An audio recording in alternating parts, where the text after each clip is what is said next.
Empaka za Uganda Premier League habwa season 2022-2023 nizihendera izoba rya nyincakare ubwo timu 3 z'u kurwanira ikikope kibiri kitakabahugo mbyafayo bya League Age. Tino wamanyiro umusinguzi wa ligi ya season age bwanyuma ya timu 3 SC Villa, Vipers hamwe na KCCA kutwara na buguru butakora hansi omukayanuro mwanya go kubanza hakimeza. Ubwati SC Villa niye bembire no bonera 5 na 2 na gora 8, Vipers ryo mwanya gwa kabiri no bonera 50 na gora 2 kandi KCCA ryo mwanya gwa 3 no bonera 50 na gori 16. Ekero kumanyisa ngo SC Villa yabaneye ndetse koponete kwa kusinga umuzano gwayo go hamuhero.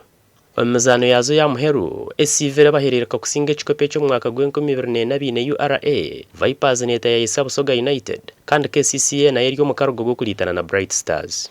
SC Villa singwire ikikope cyo mirundi minje mazire myaka 10 takagarukaga kukikwataho ecyabahagize ba club ege beherire yo kujihagera kukizo butosha kureba ngo basinga kandi KCCA yo kerere mwaka gw'2019 rero Vipers nibo bakine abwa TV West and Aloysius byamukama.